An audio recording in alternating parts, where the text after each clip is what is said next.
A small community in South Texas was shattered today by a deadly mass shooting inside a church. A gunman opened fire at the First Baptist Church in Sutherland Springs, about 30 miles outside San Antonio. The pastor's wife tells CBS News their 14-year-old daughter was killed along with many friends. The shooter is dead following a police chase. Omar Villafranca is at the scene. Another mass shooting. This one inside First Baptist Church in Sutherland Springs, Texas, a tiny town of several hundred. The gunman, dressed in black with a tactical vest, identified as 26-year-old Devin Patrick Kelly, parked his car at the gas station, crossed the street, and opened fire with a sporting-type rifle on worshipers outside the church, killing 2 before entering the church, where he slaughtered 23 others. Another victim died at the hospital. 20 others were injured in the attack. The victims ranged in age from 5 to 72. Texas Governor Greg Abbott.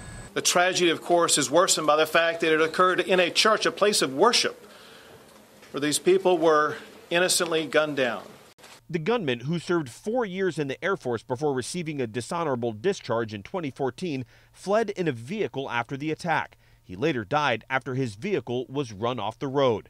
One of the first victims identified was 14-year-old Annabelle Pomeroy, the daughter of the pastor Frank Pomeroy, seen here preaching at this service last week.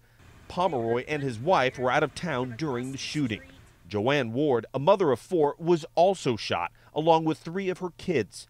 Carrie Matula, who works at a nearby convenience store, says she heard over a dozen shots ring out. Well, we went running outside when we heard the shots, and then we looked at each other and said, I'm not going to be outside for bullets to fly, because we heard ricochet.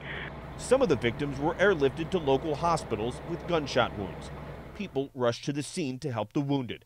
Reverend Paul Buford. My wife, who is a nurse at the hospital, local hospital, went into action. We have a deputy that was in there that went into action along with other people. We got ready, and then we just did what we do. We prayed. President Trump responded to the shooting during his trip abroad. We will never, ever leave their side. Ever. Omar Villafranca, CBS News, Sutherland Springs, Texas.